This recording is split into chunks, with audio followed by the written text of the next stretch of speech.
Origens, o livro do princípio.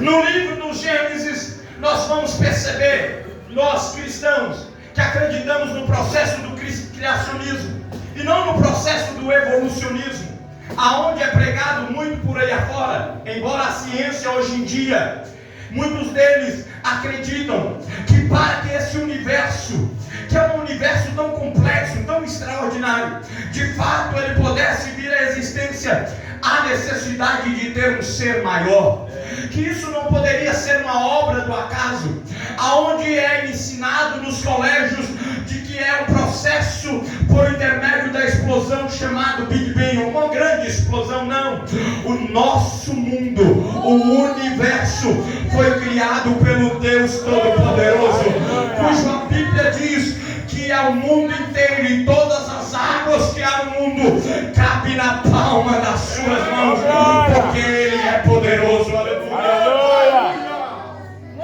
Glória! Grande, poderoso! Aleluia! No livro do Gênesis nós vamos perceber, no capítulo 1 até o capítulo de número 2, no versículo de número 1, o processo da criação. No capítulo 1, do versículo de número 3 ao 5, no processo da criação, Deus faz separação entre a luz e as trevas. No capítulo 1, do versículo de número 6 ao versículo de número 8, o nosso Deus faz separação das águas. Este foi o segundo dia. No segundo dia Ele fez separação das águas e dos céus.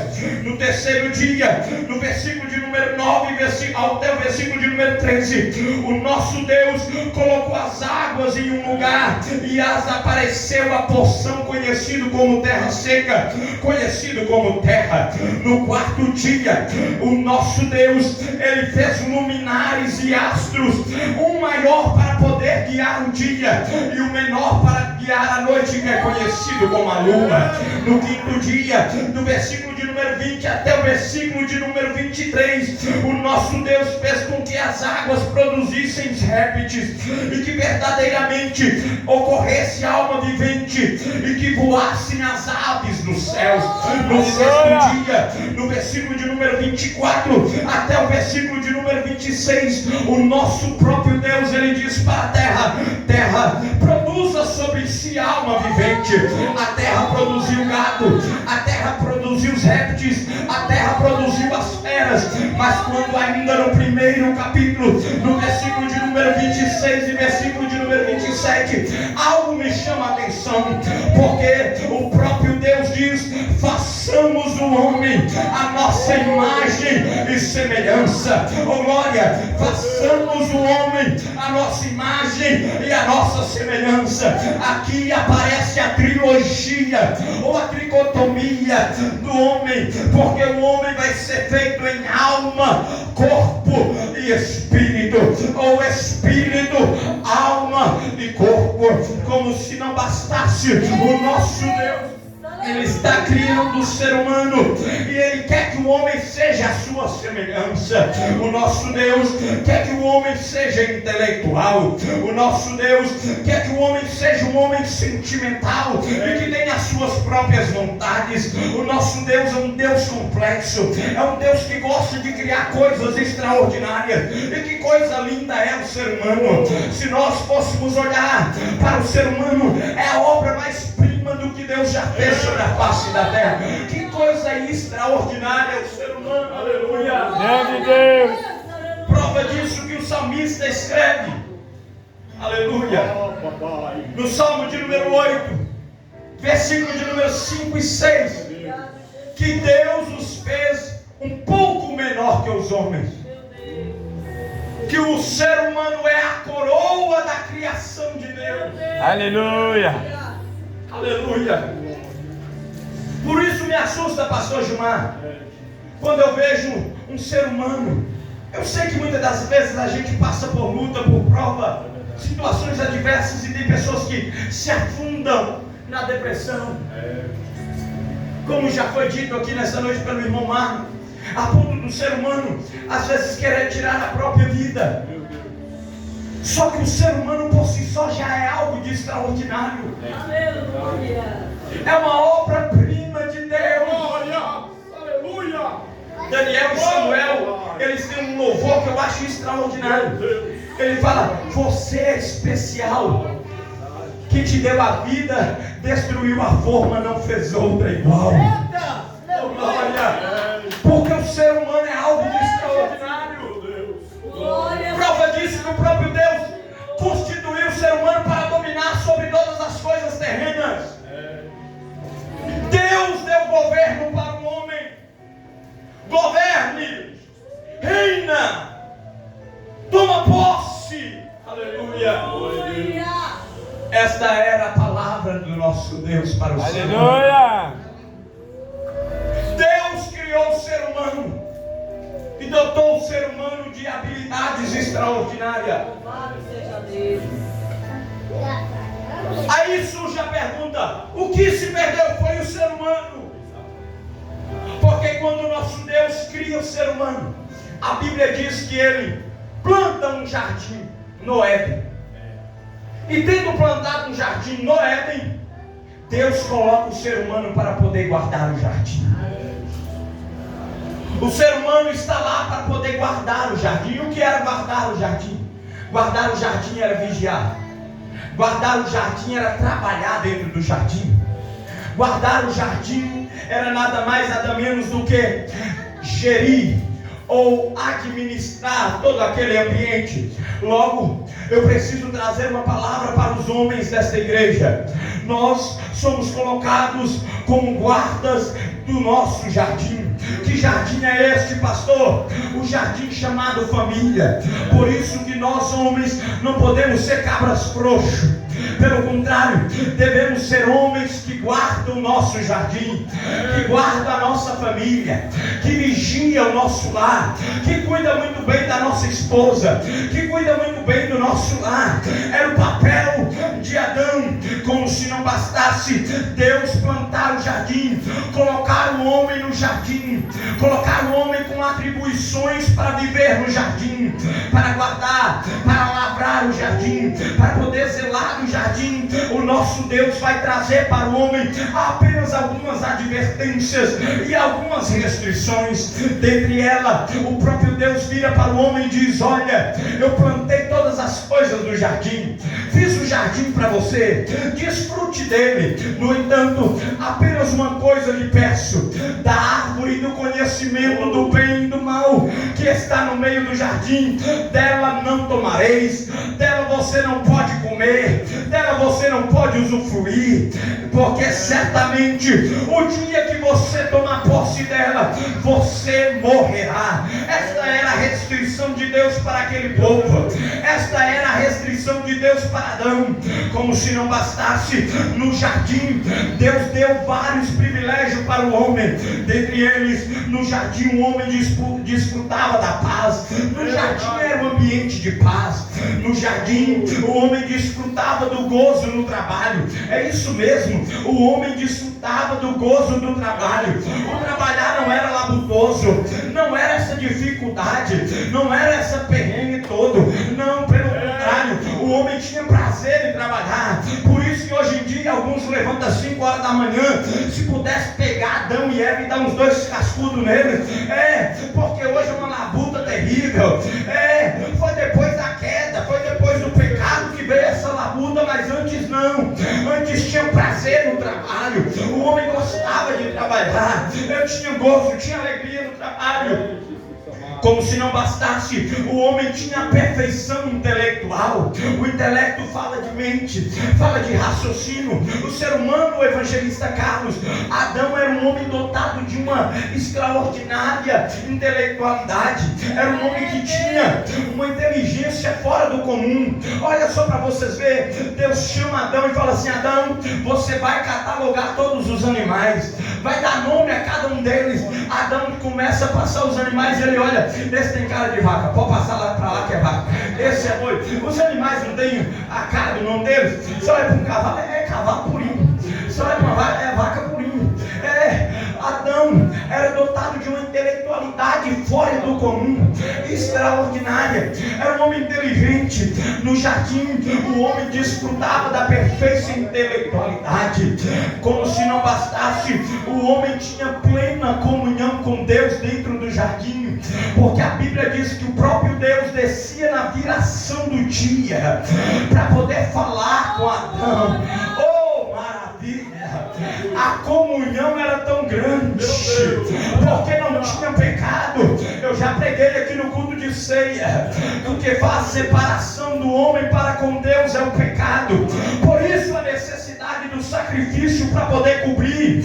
Mas o homem não tinha pecado, pastor Gilmar. O homem tinha livre acesso para com Deus. Deus descia. Pensa, irmão, você está lá no meio do jardim, do nada Deus aparece para tomar um cafezinho. Ô, Adão, estou chegando aí, Adão. Pensa que coisa maravilhosa. Adão tinha isso lá no jardim. Deus apresentava-se para Adão. Como se não bastasse, Adão desfrutava de uma plena santidade, porque até então não tinha pecado. Mas detalhe, por mais que o Éden, por mais que o jardim que estava no Éden fosse este paraíso, este local agradável, que muitas das vezes parece muito com a igreja, local de paz, local de alegria, local onde Deus manifesta, local onde as pessoas são inteligentes, oferece o seu culto racional. Por mais que este ambiente seja agradável, tome cuidado.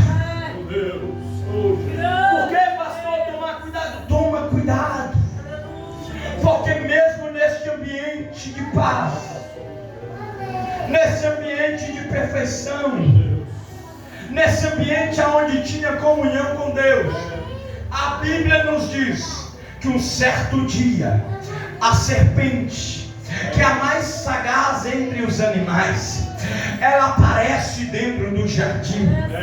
E o papel da serpente dentro do jardim é trazer uma ruptura, é trazer uma divisão, é trazer um divórcio, é trazer uma separação. O papel da serpente é persuadir o ambiente de paz, é trazer confusão no meio do ambiente de paz. E lá apareceu a serpente. Só que o que me chama a atenção é porque a serpente ela aparece persuasiva.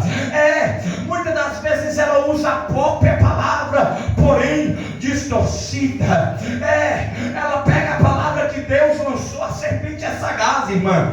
Ela sabe o que Deus fala, ela sabe o que Deus determinou.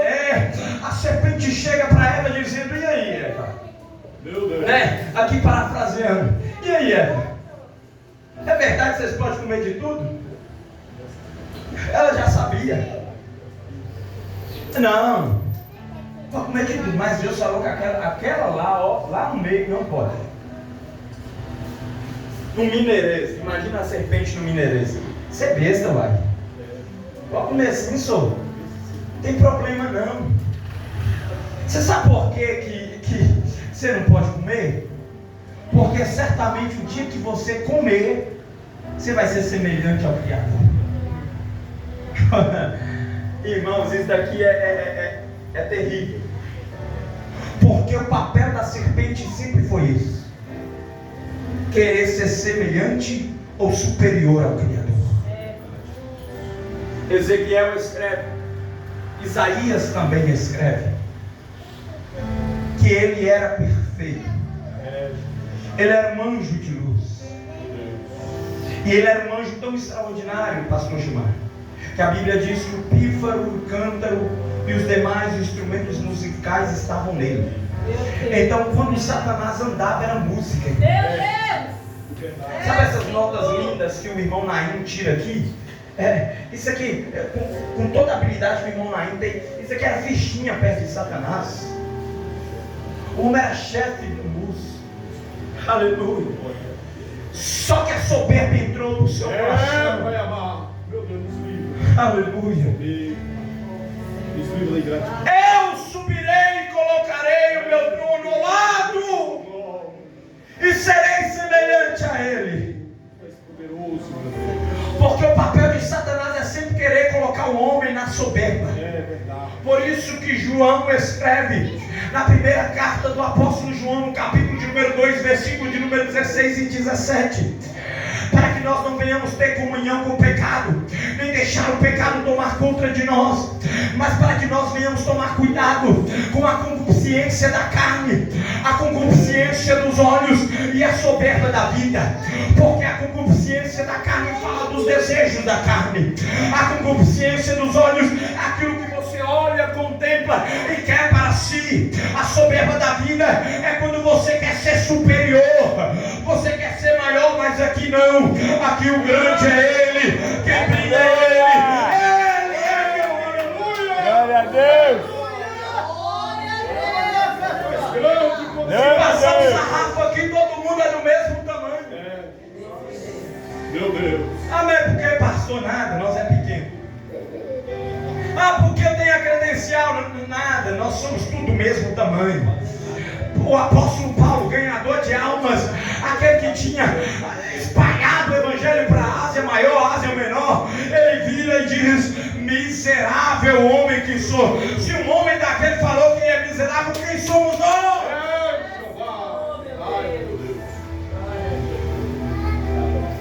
Mas aí a serpente: não, você vai ser igual. Aleluia. Paz. A mulher já tinha ouvido o que Deus tinha falado, mas preferiu ficar com a voz da serpente. Nos dias atuais não é diferente. Deus tem falado, evangelista Carlos. Deus tem falado, irmão Gilberto. Só que muitos têm preferido dar a voz ao ouvido da serpente. Dar ouvido à voz da serpente. Você sabe o que a serpente muitas das vezes fala? A serpente chega e fala: não tem problema não, não tem nada a ver, isso dá para relevar. Não tem nada a ver você andar sensualizando. Não tem nada a ver você ter uma esposa dentro de casa e um esquema lá fora. Não tem nada a ver você ter o seu esposo dentro de casa, mas sair por aí afora dando bola para outros. Não. A serpente chega com isso. Não tem nada a ver você abandonar a família e ir embora. Não. Está na moda isso virou normal. Tá normal. Toda serpente é isso. A serpente tenta suavizar.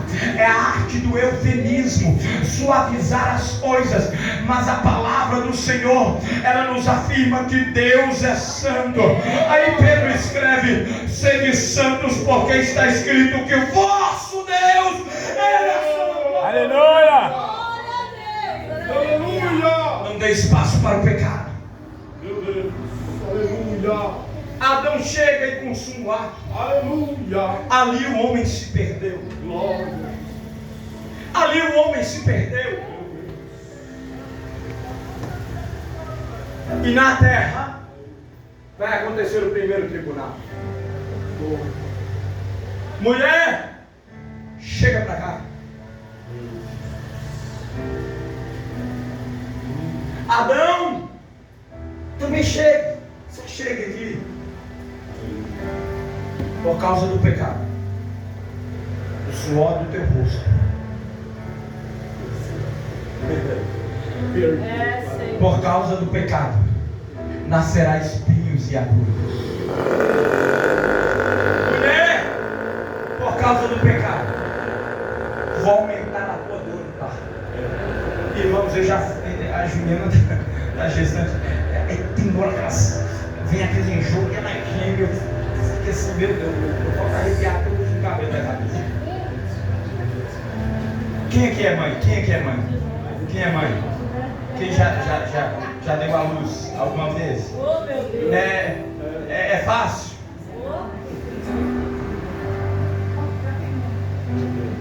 Aí eu penso, a serpente saindo de fininho, conseguir colocar inimizade, conseguir trazer uma ruptura, conseguir colocar uma divisão entre Deus e o homem. Estava muito bonito no cenário. Esse negócio de Deus descer aqui na viração do dia estava muito bonito. Eu consegui, acabei com isso. Mal sabia a serpente que a partir daquele dia a vida dela viraria um estrago. Você chega. Eu colocarei inimizade entre ti e a semente da mulher. Você vai rastejar e comerá do pó da terra. E a semente da mulher, Gênesis 3,15, pisará na tua cabeça e esmagará. Ô irmão, Satanás, ele sabe que Deus não é homem para mentir, e vive do homem para que se arrependa. A partir daquele dia, a vida de Satanás nunca mais foi a mesma. Porque ele sabia que Deus lançou uma profecia, a primeira profecia bíblica. A primeira profecia foi lançada de que nasceria da semente da mulher alguém que pisaria na cabeça da serpente. Eu penso que a partir daquele dia a serpente nunca mais, Satanás nunca mais, a vida dele foi depois daquele dia. Porque ele sabia que mais cedo ou mais tarde nasceria alguém que nasceria, pisaria na sua cabeça. E quem sabe Satanás a partir daquele dia viu algumas sementes da mulher nascer e pensou que ele seria aquele que pisaria na sua cabeça. Aleluia! Ele nasceu da semente da mulher, da semente de Eva, um homem justo que logo após a morte de Abel